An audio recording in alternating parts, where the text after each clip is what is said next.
My lords and gentlemen, Centuries of Sound. Hello and welcome to the Centuries of Sound radio podcast. This one's from November 2019, features Tony Barnfield and concerns the year 1908. Get these radio podcasts a year early, as well as a host of other benefits for just $5 per month by coming to patreon.com/Centuries of Sound. This show can only survive with your help. Thanks for listening.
Welcome to Centuries of Sound, the show where we use archive audio to travel back to an individual year. My name is James Errington, and today I'm joined by Tony Barnfield.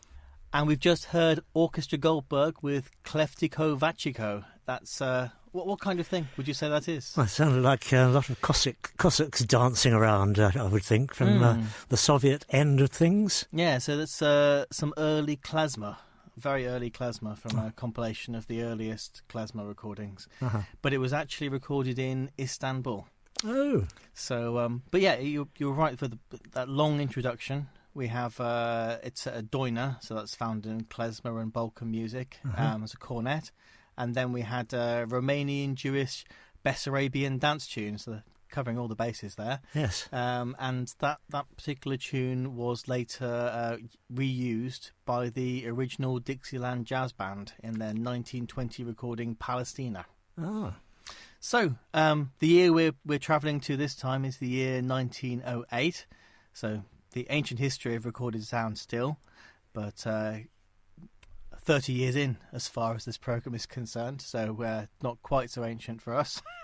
So what can you tell us about the music of 1908, of your impressions of it, do you think? Well, I mean, I'm 70, which is a couple of decades more than yourself. Oh, yeah, of course. And I certainly remember quite a few of things from this sort of era that would have been about a decade before my parents were born, and clearly they grew up to those sort of sounds. And along with nursery rhymes, there were a lot of long-standing tunes from this sort of era. I mean, I remember the one who broke the bank at Monte Carlo. Parents sang to one, as a child. And so there's a sort of heritage there. The Great American Songbook era, I think they say it starts in the 20s. But listening to music from this era, as I do, it's there's so many familiar tunes. Quite a surprise how many familiar tunes I'm hearing. Well, they mentioned Russia, and of course, a Russian emigre, Irving Berlin, he changed his name to, was active at this time. Yeah, we have. I have a recording of him singing a song, not from this year, from 1911, I think. Yes. Coming up. Of course, the musical genre perhaps that will be most associated with this time would be ragtime, I would say. If you were a filmmaker making a film about the Edwardian era or the progressive era, I believe they call it in the USA, you would use ragtime music usually. And we do have some examples of ragtime music and something composed by Scott Joplin himself. Well, I remember him coming back very much in the 1970s, very curiously, through, I can't remember the name of it, but the Royal Ballet actually did something based on ragtime and used Scott Joplin's music, and it was all over the place, The Entertainer being the most popular. Oh, The Entertainer and the Maple Leaf Rag at the time was the biggest hit. We think of ragtime as being kind of the piano-based form, but there are very little or no recordings, in fact, of piano ragtime. The ragtime music, which you have plenty of recordings of, is usually played by a band, and it's kind of one step on from military marching bands of the John Philip Sousa variety. So this is the Zonophone Concert Band. The Zonophone is a record label, and every record label's got their own house band. And it's The Smiler, which is not one of Scott Joplin's better-known rags, but it's the one from this year that was a big hit in this year.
On Cambridge 105 Radio. So that was the Smiler, which was a Scott Joplin rag. Two different versions there. The first one was by the Zonophone Concert Band, and the second one there was by Mr. Wes L. Osman. So are you aware of the works of Mr. Wes L. Osman? Not at all. So Wes L. Osman was one of the biggest recording stars of this time, and he was a virtuoso banjo player.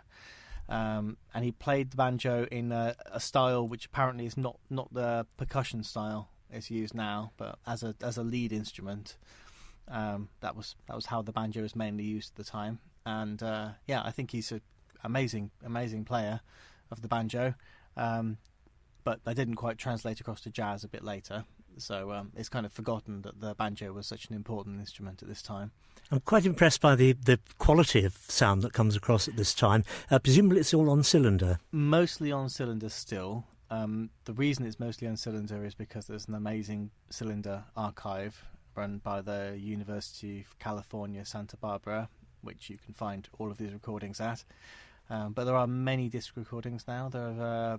It's open source technology disc recording at this point, because Emil Berliner has, by a series of misfortunes, lost the patent. So there are many different record companies operating at this time. So the first one was by the Zonophone Concert Band, so that would be on the Zonophone label, which would be a disc label. And actually, no, the Wes L. Osman, that's Indestructible. Indestructible are also records, I believe. Although that might be the Edison Indestructible cylinder. I will go and have a look what that is. Quite an era. Okay, so apart from ragtime, what else is going on in the year 1908? We have very little in the way of recordings from the UK for most of these, but this time it's a bit different. We can have a listen to, let's see, maybe 4 or 5 different, let's say 4 recordings from the UK. Okay. So it's the era of the music hall. What can you tell me about the music hall as an institution? Well, I know that, for instance, the Palace Theatre, where Harry Potter is currently playing in London, opened as the Royal Palace of Varieties. And that was the great feeling then, wasn't it? Before vaudeville, really, which was very much an American thing that arrived here. But we were very much for variety, weren't we? And we still have a Royal Variety performance every year. Mm-hmm. So that, I think, that marked out. And there were people, I mean, my parents told me about people like Vesta Tilley and George Roby, and I think they were probably active at this time. Yes, we will be hearing one of those, right, at least. Music Hall didn't really have the comedy sketches. They had more just songs. I think that was the difference between Music Hall and Variety. Is that right? Yes, and they were sort of reasonably cheeky songs, weren't they? I mean, the classic Music Hall performer, very much later on in, I suppose, the 1940s to 60s, was Max Miller, and he really made that rude song very popular indeed. But they were certainly around at this time. Okay, yeah, there's quite a lot of recordings of different music hall artists right now. This one, he's an international music hall artist, so maybe he's not very representative. It's Mr. Harry Lauder. Oh, yes. Are you familiar with Mr. Harry Lauder? A real Scot he was, wasn't he? Mm-hmm. He was described by Sir Winston Churchill as Scotland's greatest ever ambassador. There you are. I wonder. Well, so let's have a listen to Harry. This is Hey Donald, which I'm familiar with the later version of this. Let's say that. Hey Donald, sung by Harry Lauder, Edison Records.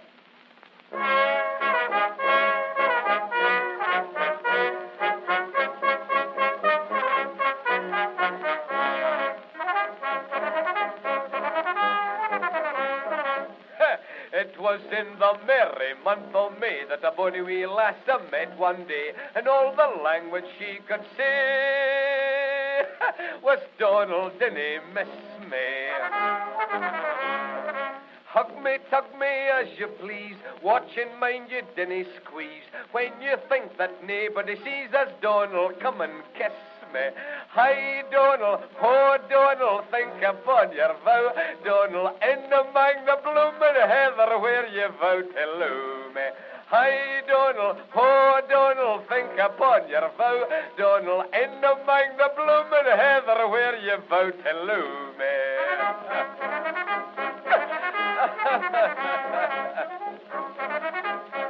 Lie the diddle of the doo-die, ho, we stood that night at the foot of the stair, blethering there like any other pair. I kissed her till her gums were sere. Said she, you're misbehaving. When I tickled her, she said that trash. Then she gave me such a bash, and she said, your whiskers needs a wash, or else they're needing shaving. Hi, Donald, oh, Donald, think upon your vow. Donald, in among the bloomin' heather where you vow to loo me. Hi, Donald, oh, Donald, think upon your vow. Donald, in among the bloomin' heather where you vow to loo me. Lie them, do them, die. Oh, mind I'm telling some of you chaps, yon's the place to take your bonny lassie among the bloomin' heather. So that was Harry Lauder with Hey Donald. And it sounds very much like a later famous Scottish song. Yes, I mean, I remember Andy Stewart having quite a big hit in, I think, the 1960s probably, with Donald, Where's Your Trousers? And it's that same Donald that is in both songs. Without the D in this version for some reason. And, of course, the logic of Where's Your Trousers, because, of course, he's wearing a kilt. Oh, of course. Well, I never made that connection before. That's why. Yes. Well, it was number 4 in the UK when it was re-released, the Andy Stewart recording in 1989, apparently. Wow. I remember it being not played on Top of the Pops. And very conspicuously mentioned in the countdown, but not played. Not surprised. So Harry Lauder, for anyone who doesn't know, he's a Scottish singer and comedian. He was popular in musical and in vaudeville and internationally. And Scotland's greatest ever ambassador, according to Churchill. And by 1911, he'd become the highest paid performer in the world. Gosh. And he was the first British artist to sell 1 million records. So there you go, very well-known performer. Next we have two people performing a sketch. It's Winifred Hare and Percy Clifton. Right. And I'm afraid I have found out very little about either of these. Winifred Hare, I found out, was an actress and singer and a popular principal boy in pantomimes. Right. Percy Clifton, I have searched and found nothing about this man. So let's have a listen to Winifred and Percy.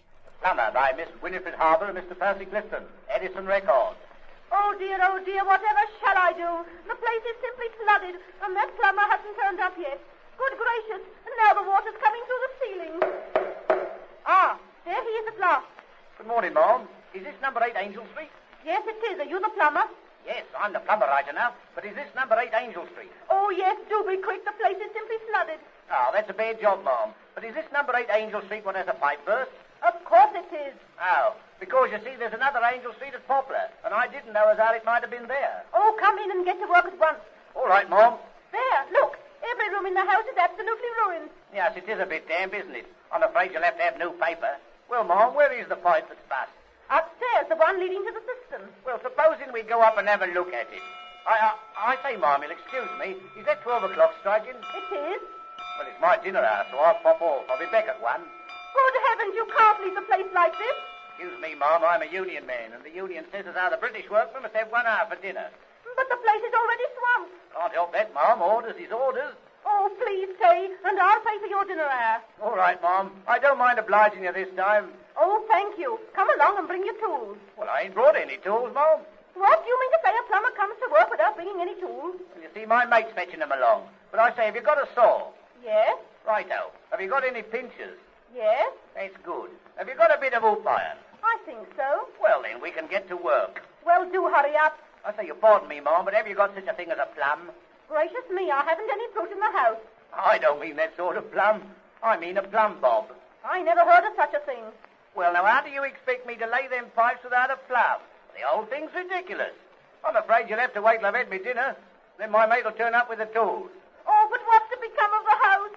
Well, I'll tell you what to do in the meantime, Mom. Get a lump of rag and find the hole in the pipe, then wrap the rag round tight and hold it there till I come back. I shan't be long, Mom. Good morning. There's the house like this and haven't got a plug. Okay, a bit of musical comedy there from Winifred Hare and Percy Clifton. Percy Clifton, that's it. Have you been able to find out any more about these two? Well, people may well remember an actress called Doris Hare.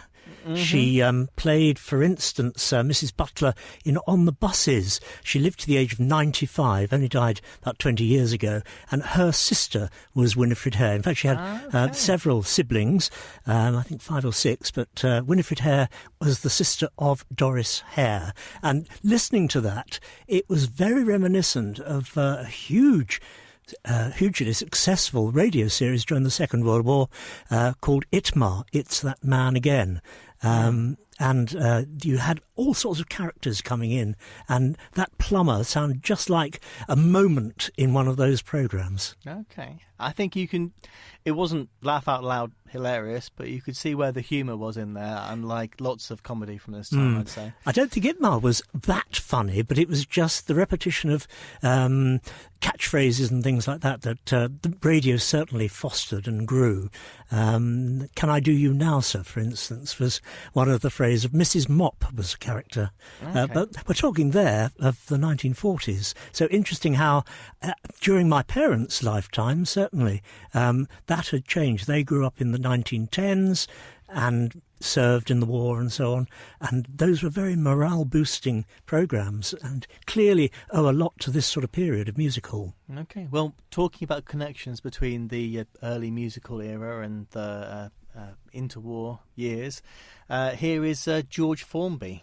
That's George Formby Sr. Daddy, yes. The father of the George Formby that you may be more familiar with, and also a very famous person in his day. So this is George Formby Sr. with John Willie, Come On.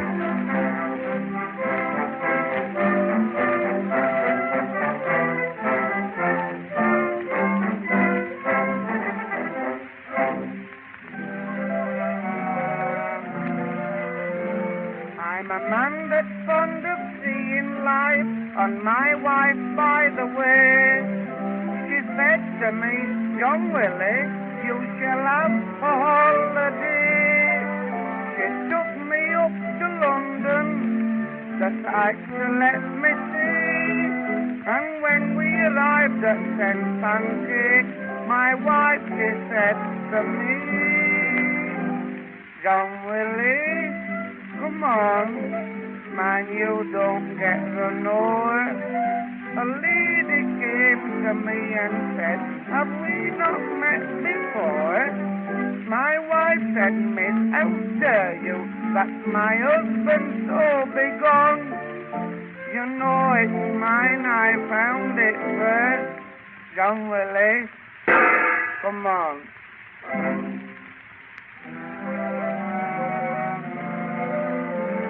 He took me by the hand into the picture gallery.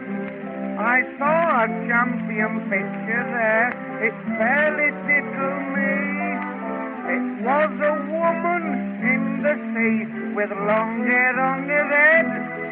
I was getting interested when my wife turned round and said, John Willie, come on. That picture makes you stare. It's only Venus rising from the sea, so don't stand there. I couldn't take my eyes off it when the wife, she shouted, John, tide's coming in, it's not going out. John Willie, come on.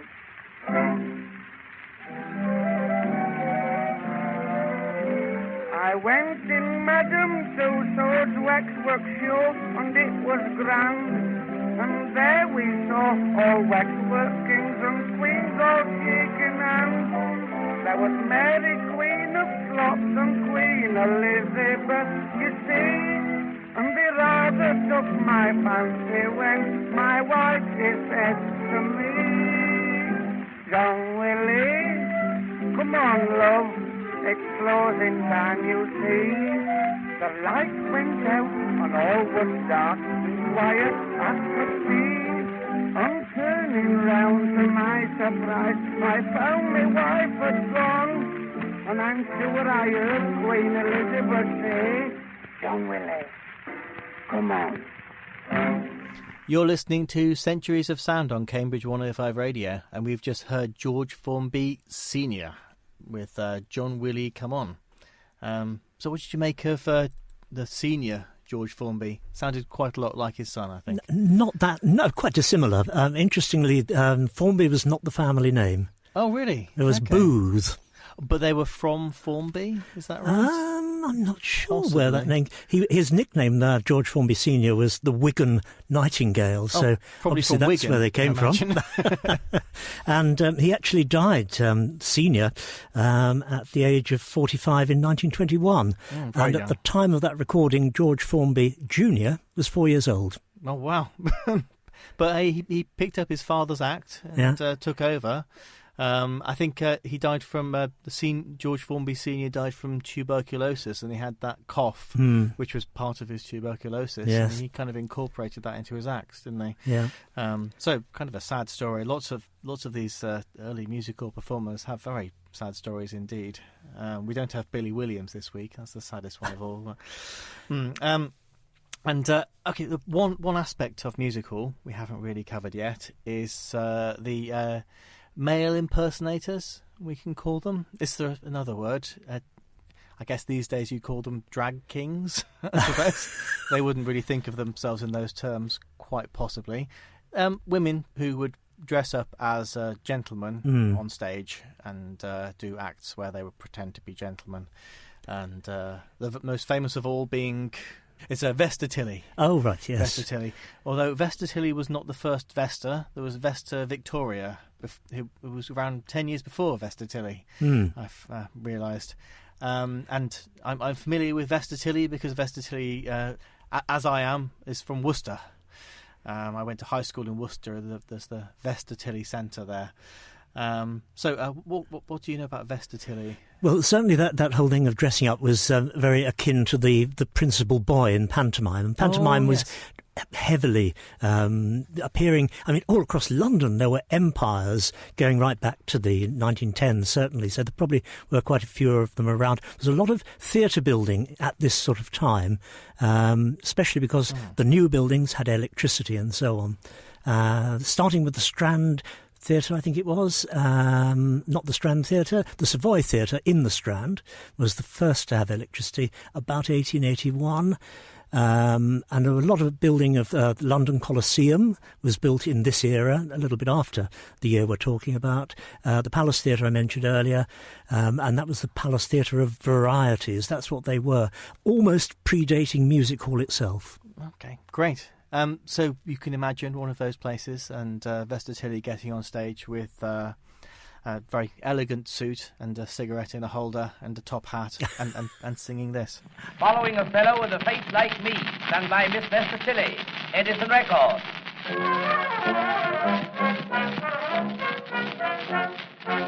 Pray, have you seen a chap named Green, a deuced vulgar creature? He's met each day down Bond Street way, and he's just like me in feature. He has not got a taste one jot, and I feel wild with passion. The folks you see, they think it's me, and for years I've set the fashion, and it's deuced dash annoying. He was seen one day, you know, in a bowler hat with the top knocked flat, one brown boot, and he wore one hat next day. Lord K. and the Honourable Arthur B. down Bond Street came dressed just the same, through following a fellow with a face like me. For years I've dined and supped and wined at the Carlton Ritz or Oddies, and what I eat, bird, fish or meat, is a choice of everybody's. The rarest wine is always mine. You see, I'm rather dainty. But what I've heard has just occurred, and it makes me feel quite fainty, and it's really dash annoying. He was seen one day, you know, by my papa in a 4-ale bar with cold peas pudding in a torn-up star next day. Lord K and His Grace the Duke of C, they each enjoy a saveloy through following a fellow with a face like me. So that was Vesta Tilley, a famous music hall star. There are a few others who were known for cross-dressing at that time. Bessie Bellwood, Ella Shields, Hetty King is a name I remember, and Millie Hilton. Another lady here, Fanny Robina. So it was certainly not exclusive to Vesta Tilley. One of her most famous songs, which certainly I know, and that was Burlington Bertie. Burlington Bertie, I rose at 4:30, and so on. Tunes, words I remember from childhood.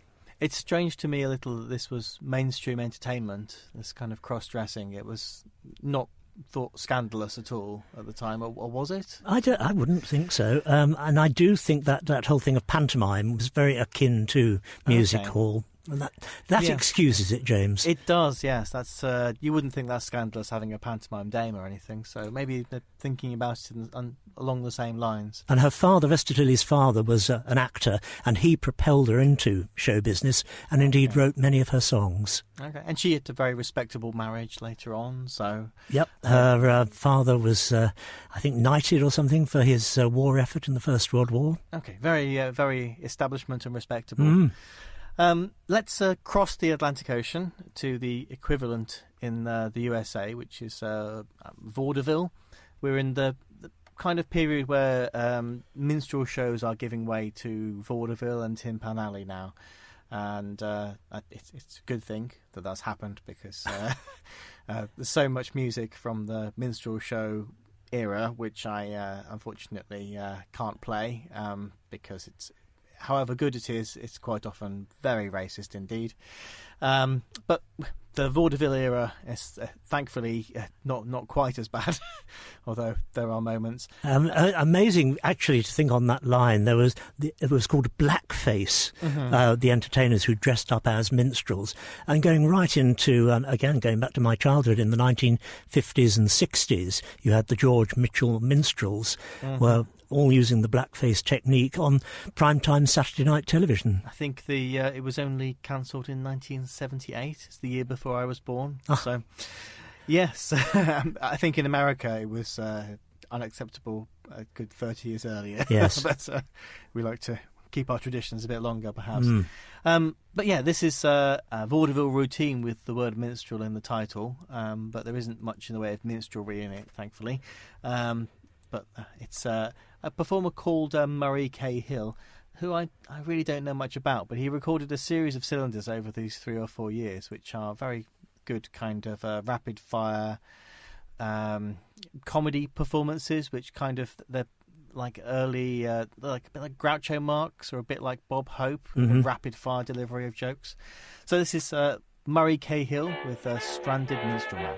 This show started out from a little town in the B&O Railroad. We played all the small towns along the B&O Railroad. I guess we must have traveled over the B&O Railroad about 150 times. We traveled over the B&O Railroad so much the B&O Railroad kicked and said we'd have to quit. We were wearing out the ties. We were wearing out the ties all right enough. The manager had one bad habit, never wanted to pay salaries. Salary day came every now and then. Principally then, seldom now, and always never, till here I am busted. But I'll never forget the town this show started out from. They had a state fair going on in the town. I looked all over the town trying to find a place for the troops to stable, but everything was full in the town, including myself and about 2/3 of the population. At last a friend told me, though, he says there's a hotel inside the fairgrounds called the Inside Inn. called the Inside Inn, because the Inside Inn's inside of the fairground. So I walked inside the fairground, inside the Inside Inn, up to the desk of the Inside Inn, says to the clerk of the Inside Inn, is the proprietor of the Inside Inn in? Says, no, the proprietor of the Inside Inn is not inside of the Inside Inn. Says, why is the proprietor of the Inside Inn not inside of the Inside Inn? Says, well, I'll tell you. He's been riding around in the merry-go-round, made him seasick. He's outside by the inside because he can't keep his inside in, letting his inside out, outside of the Inside Inn. I'm going to try and sing you another little thing now. A little thing entitled When Kate and I Were Coming Through the Pie. Through the Rye. So that was Mr. Murray Cahill, quite a funny vaudeville entertainer from this time, who made quite a few cylinders as well, who seems to have faded into history, but I wish he hadn't, because he seems quite an interesting guy. Another chap who didn't use his own name, he was really Joseph Tunnicliffe Pope Jr. Oh, great. OK, we know some more about him. Yes, and he seemed to hop around the, I would say record companies, but the recording companies. He got his first contract for Edison Records in August 1907, and that was Edison we heard just then. He moved over to Victor, of course, which became RCA Victor later on in 1909, and then he moved to Columbia in 1911, and also worked at one time for the Indestructible Record Company. Wonderful names. The Indestructible Record Company is one of my favourites. Their house band. They have the Indestructible Concert Band, which is good. Even better, however, they have the Indestructible Military Band, who are disappointing to listen to. What can I say? They can never live up to that name. And perhaps not too indestructible in wartime. No. Well, they don't sound it. They're just a normal marching band. I'm sorry to say. In the world of vaudeville, we also have Tin Pan Alley down the road, and pumping out the hits at this point.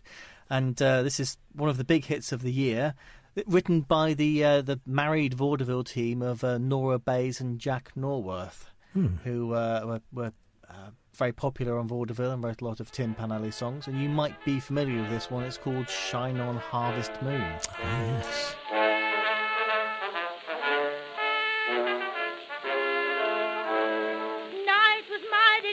You could hardly see, for the moon refused to shine. Couple sitting underneath a willow tree, for love they pine. Little maid was kind of afraid of darkness, so she said, I guess I'll go. Boy began to sigh, looked up at the sky, told the moon his little tale of woe.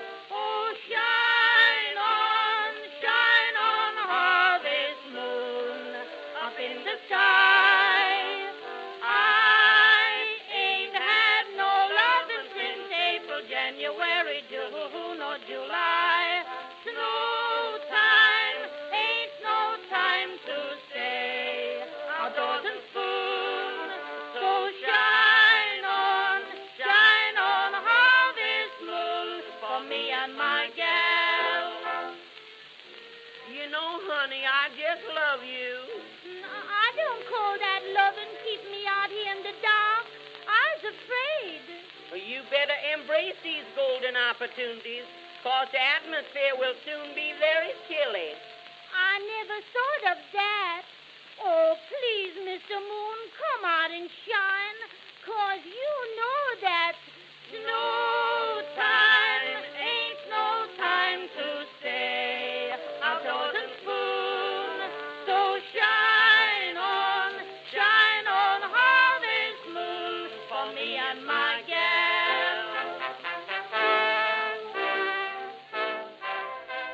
So that was Ada Jones and Billy Murray with Shine On Harvest Moon, one of the biggest hits of 1908. And it lives to today. It's been recorded right the way through the 20th century, particularly from 1931 onwards.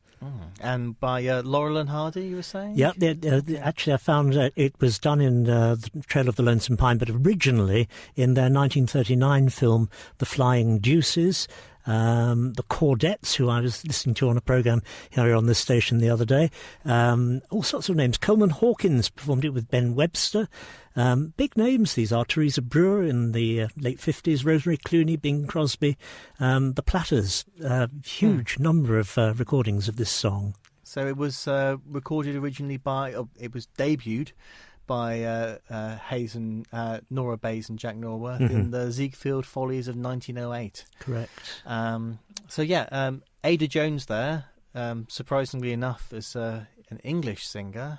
Moved to the USA at a young age, became a big star there, and singing with her was Billy Murray, not Bill Murray, but Billy Murray, who's one of the most famous singers of this age as well. Right. So all-star duo there.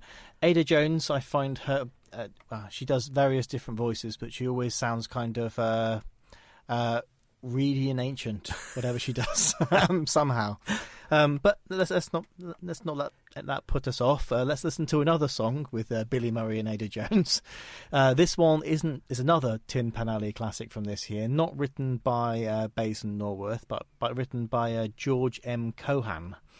And George M. Cohan was one of the biggest writers at this time on Tin Pan Alley, and he wrote "Give My Regards to Broadway," "You're a Grand Old Flag," and he wrote "Over There" during the First World War. But this one's called "Pet Names," and it's very catchy. They get names for pet names that are perfectly ridiculous to say. These nicknames are trick names that the lovers call each other every day. There's Piggy and Wiggy and every other sort of foolish name. They're gushy, they're mushy, but the lover hates the same.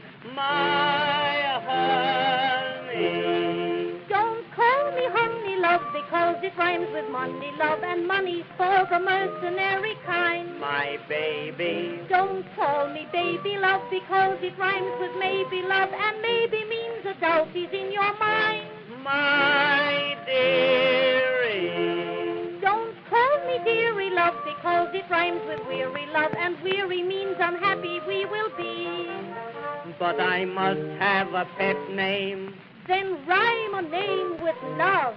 Turtle dove rhymes with love. That's the pet name for me.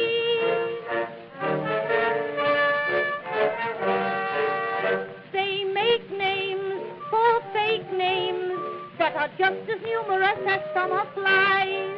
They're wild names, they're child names that your mother used to sing in lullabies.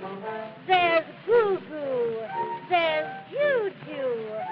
They always get a soft and swampy name. They're fine names, they're shine names, but the lovers seem to like them just the same. My cutie.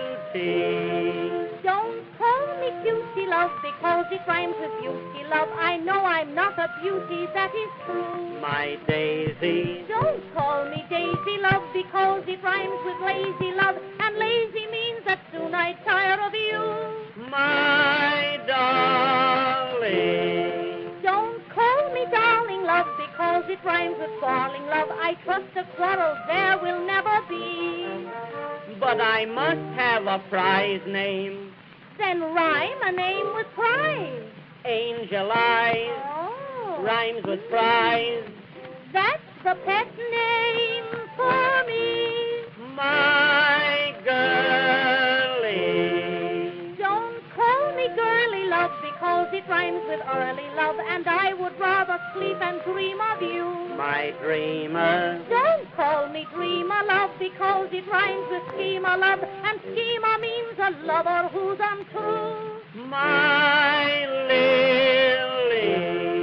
Don't call me lily love because it rhymes with silly love, and silly means there's something loose up here. But I must have a pet name. Then rhyme a name with dude. Angel Food rhymes with dude.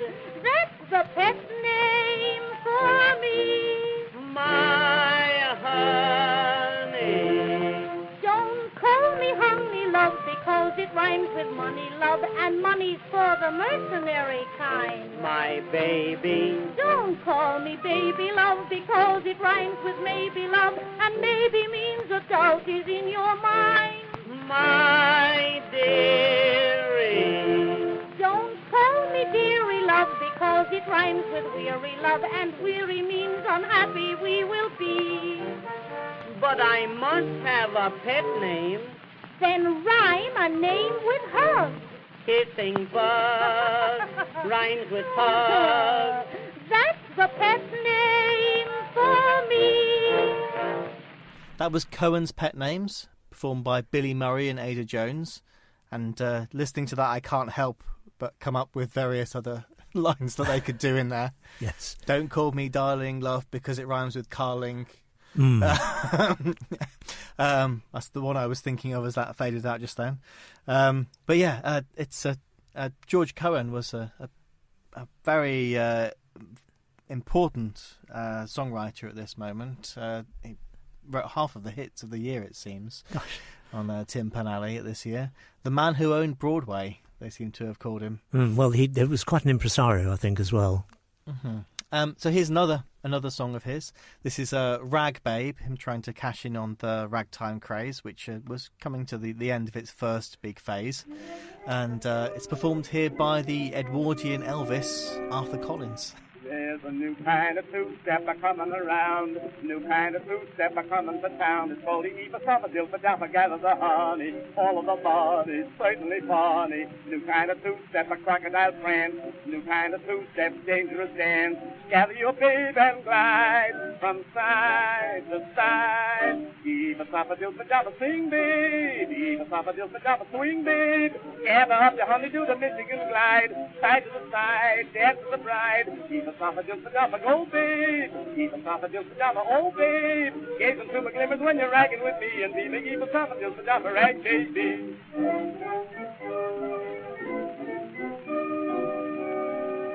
There's a new kind of two-step, a wiggly world. New kind of two-step, a giggly girl. Like the Eva-Soppa-Dilpa-Dappa, tickle and two-step. Popular new step, look how to do step. New kind of music, under the flag. New kind of music, Illinois rag. Swinging along with pride, from side to side. Eva-Soppa-Dilpa-Dappa, sing babe. Eva-Soppa-Dilpa-Dappa, swing babe. Gather up the honey, do the Michigan glide. Side to the side, dance to the bride. Eva-Soppa-Dilpa-Dappa, go babe, Eva-Soppa-Dilpa-Dappa, oh babe. Gazing through my glimmers when you're ragging with me, and be the Eva-Soppa-Dilpa-Dappa, right baby. Hallelujah. Hesmana. From the cave. Get off that money. Show your trimming. Let them roll. Cut gravy. Bring home the bacon. Eva-Soppa-Dilpa-Dappa, sing babe. Eva-Soppa-Dilpa-Dappa, swing babe. Gather up your honey, do the Michigan glide. Side to the side, dance to the bride. Eva-Soppa-Dilpa-Dappa, go babe. Eva-Soppa-Dilpa-Dappa, oh babe. Gazing through my glimmers when you're ragging with me, and be the Eva-Soppa-Dilpa-Dappa, rag baby. This is Centuries of Sound on Cambridge 105 Radio. We've just heard Rag Babe by Arthur Collins. Another song written by George M. Cohen, who was, like we say, one of the biggest figures of this era on the vaudeville stage. Let's hear one more famous vaudeville song from this year. This is Billy Murray again. He gets around a lot. And this song was insanely popular. I know this because when I was listening to this year and the year after, every other song seems to reference it. And it's kind of a joke song in a sense. But most songs at this point seem to have been based around a joke. And it's called I'm Afraid to Come Home in the Dark. I'm Afraid to Come Home in the Dark, sung by Billy Murray, Edison Records.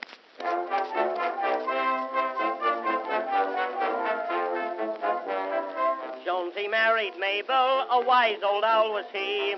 He told his wife he never drank a stronger thing than tea. But after honeymooning, at night he stayed away. And for a week he never got home till the break of day. At last poor Mabel asked the reason why. Said Jones, I'm going to tell the truth or die.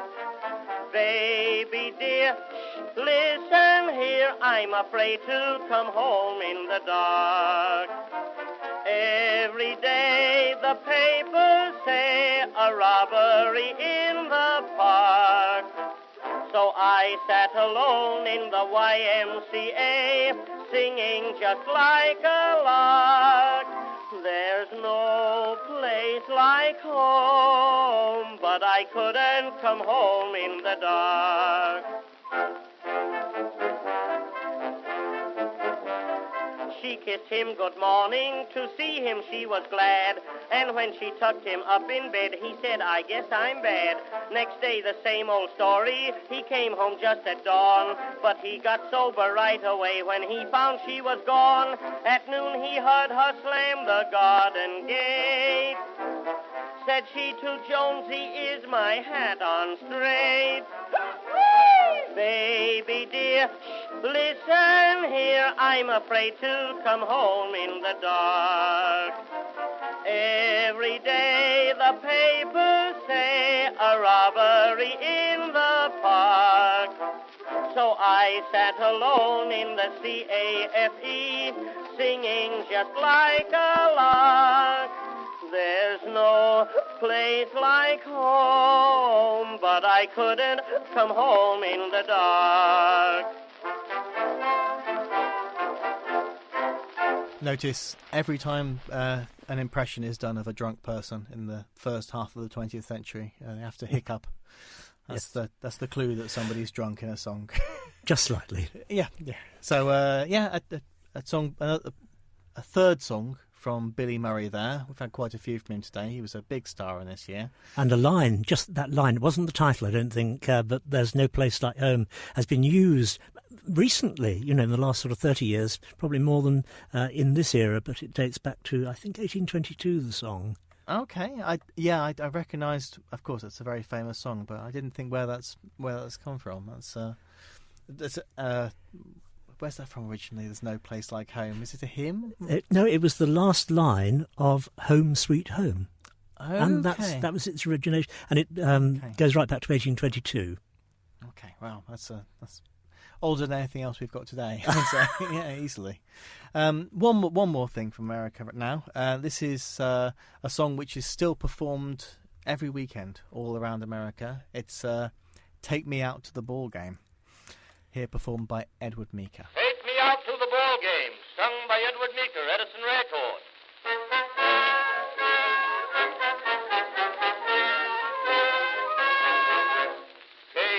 Casey was baseball mad, had the fever and had it bad, just to root for the hometown crew every Sioux. Katie Blue.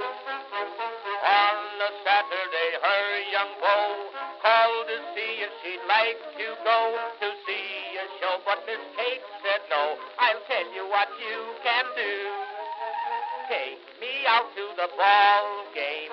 Take me out with the crowd. Buy me some peanuts and Cracker Jack. I don't care if I never get back. Let me root for the home team. If they don't win, it's a shame. For it's 1, 2, 3 strikes, you're out at the old ball game.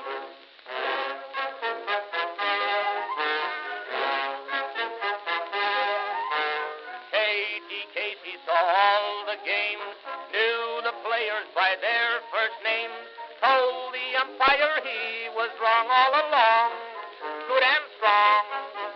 When the score was just 2-2, Casey knew what to do, just to cheer up the boys she knew. She made the gang sing this song. Take me out to the ball game, take me out with the crowd. Buy me some peanuts and Cracker Jack. I don't care if I never get back. Let me root for the home team. If they don't win, it's a shame. For it's 1, 2, 3 strikes, you're out at the old ball game.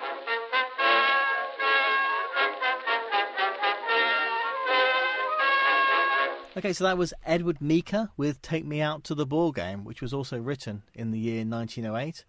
Who was this written by? That was composed by Jack Norworth, in fact, who we heard from earlier, and Albert von Tiltzer. That wasn't his real name. He was apparently Albert Gum.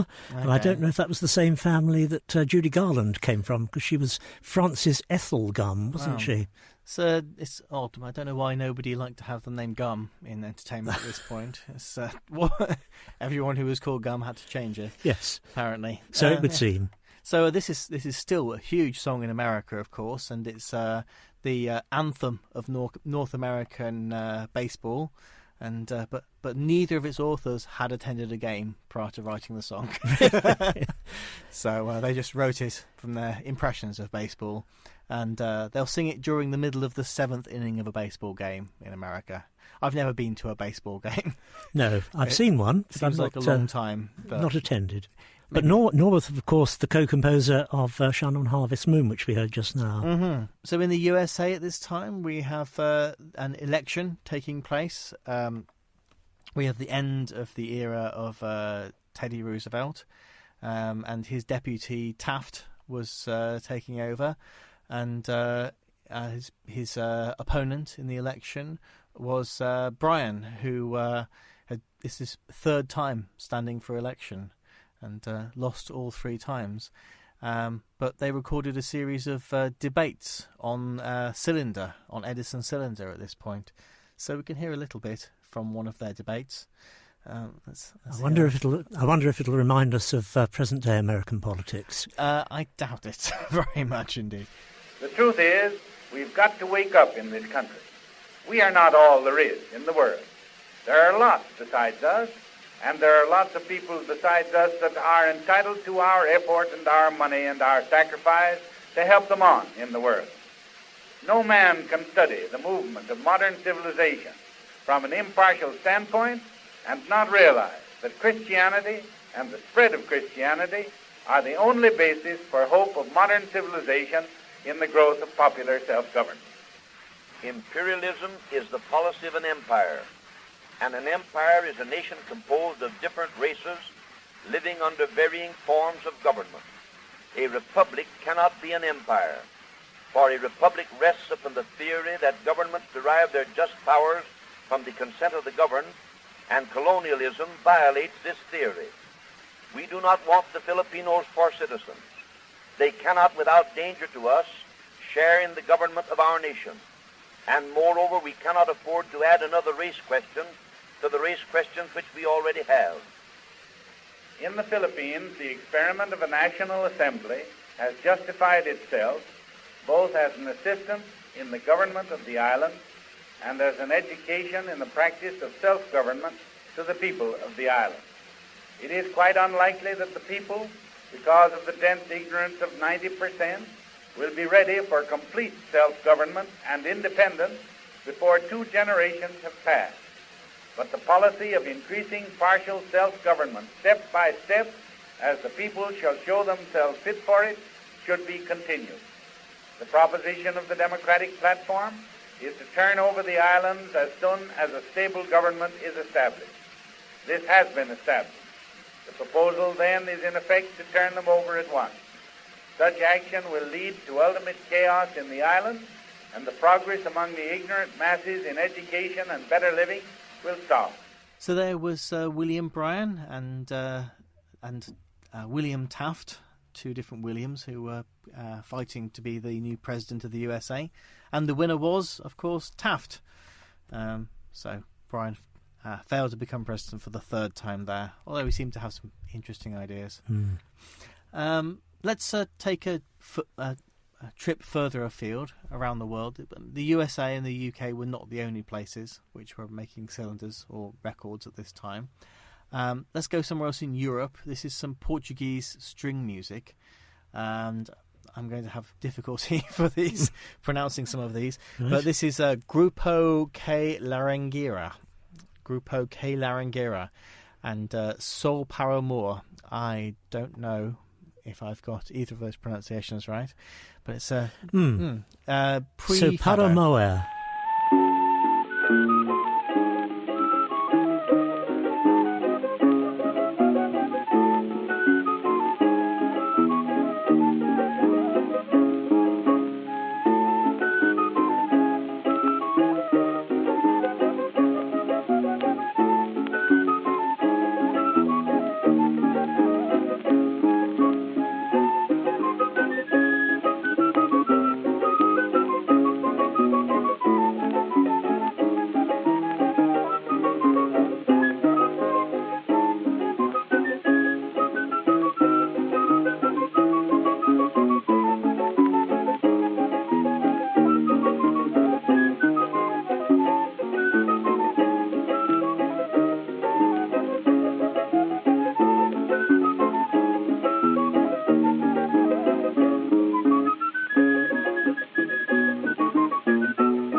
So that was Grupo K Laranjeira, and I think that was a flute and a guitar and a banjo. And it comes from a CD which is called Portuguese String Music, but I suspect that this might be from Brazil.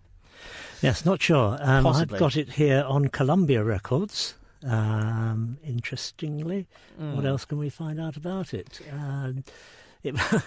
It was number 725 on Columbia Records. Okay. And the catalogue numbers, unfortunately, are not as helpful as they may seem with many of these record labels. Yes. They do seem to just invent numbers quite often, and they don't seem to be in sequential order at all.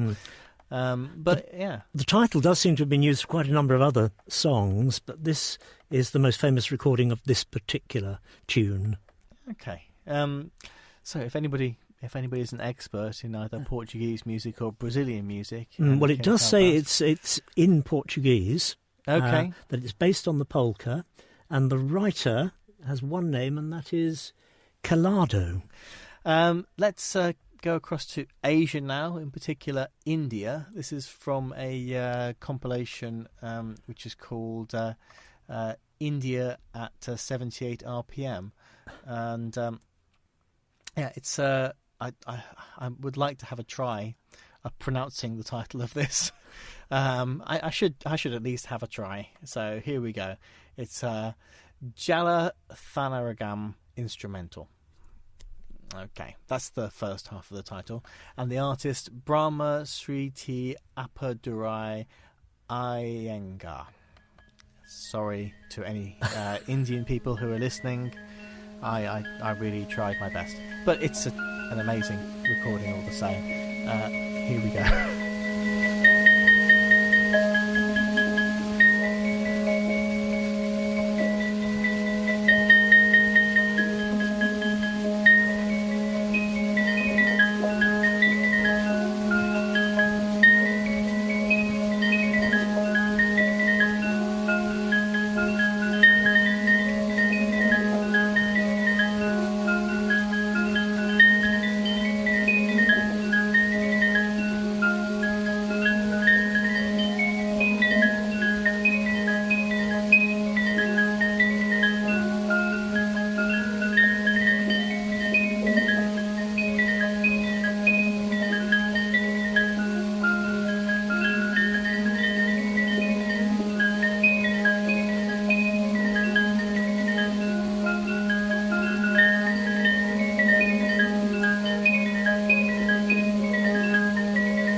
Okay, so that was a piece of Indian classical music.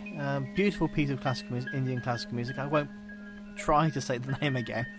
Did we find out any more information about this one? No, definitely is 1908. And glad to hear. You can obtain it commercially at present. So somebody has been collecting, and from South India. It's from South India, okay. So possibly a Tamil kind of... maybe. It comes up with a lot of references to Indian Talking Machine. Indian Talking Machine is the name of the compilation. Yeah. Which is from... That's it's not from India at 78 RPM. That's a different compilation. Okay, yes. Indian Talking Machine is the one I'm thinking of there. I have various different places I acquire music for this. There are some compilations, like that one. Also, many different websites. There's one called Russian Records, which I've talked about quite a lot, which has many ripped cylinders and discs, which you can see 8 people have downloaded it ever. And it's such a shame, because amazing recordings there. 99% of things on there are terrible opera recordings.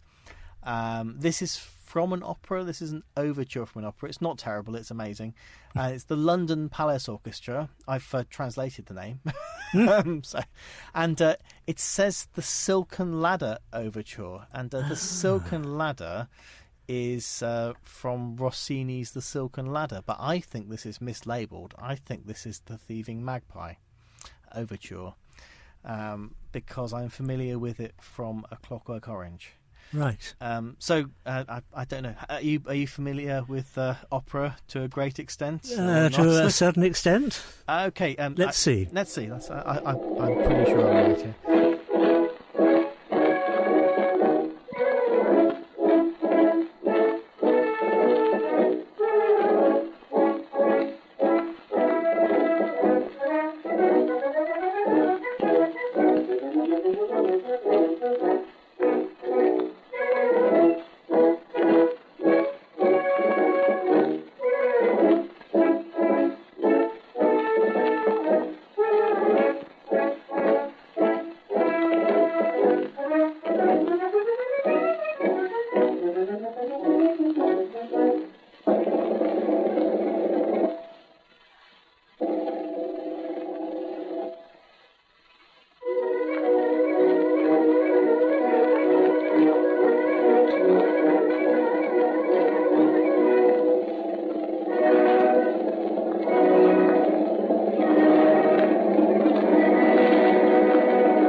So that was the London Palace Orchestra. And was that the Silken Ladder, or was that the Thieving Magpie? Do you know, my theory is that quite possibly it was Rossini reusing part of the tune, because the earlier part didn't seem quite so similar, but certainly when it got to that main theme. That's what I was recognising. Yes. Yeah. So, interestingly, the Silken Ladder was 1822. The Thieving Magpie was 1817. Okay, so it may have been... I don't know whether they were in the habit of reusing... I mean, many composers did. You know, if they had a hit tune or melody, they'd bung it in. Okay. Good classical training. Is that a high standard that they would follow, or would the better composers try not to do that? Well, I think about it of singers in the 20th century. You know, they would want to sing their new material, but the audience wanted to hear something they already knew. And I think this certainly did happen in classical music, particularly if something had been not so successful.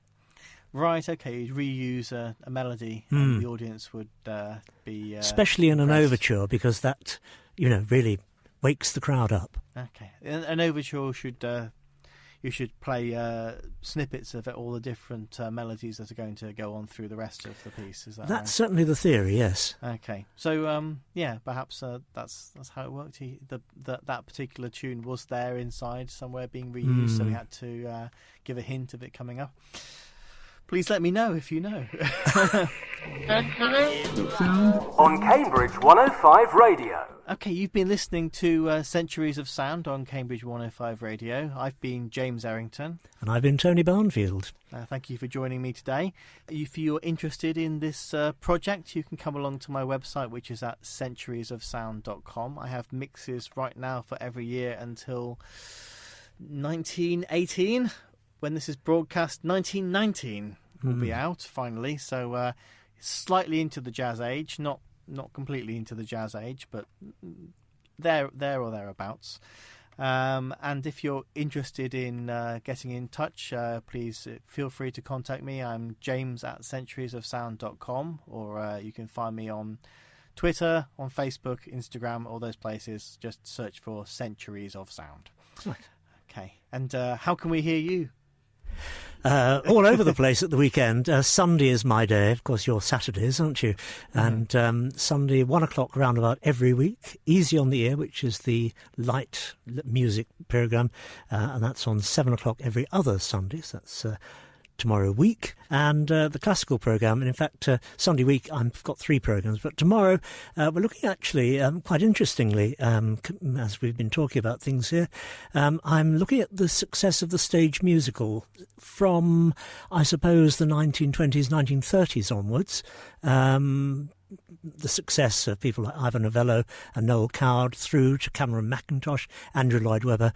And now in London, you've got quite a lot of American imports. And that's, of course, what revitalised the British musical in the 1950s, when shows like Oklahoma and, you know, Rodgers and Hammerstein, hit after hit, King and I and so on, then got the English writers, and there were quite a few musicals in the 1950s that inspired Cameron Mackintosh to actually be a musical impresario. Well, let's go back to the precursors of musicals, I suppose you could say, the works of Stephen Foster. A little bit tenuous there, but not really. He was the performing stage acts around the USA in the mid 19th century would play his songs, and his most famous song of all is "Old Folks at Home." This is variations on it. It's called "By the Swanee River," and performed by the American Symphony Orchestra. So, thank you very much. Good night.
Thank you for listening to the Centuries of Sound Radio podcast.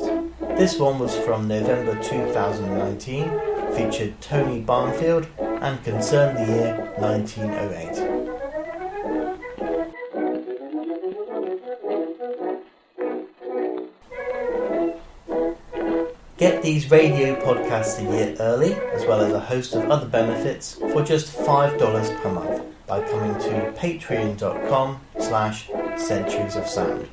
This show can only survive with your help. Thanks for listening.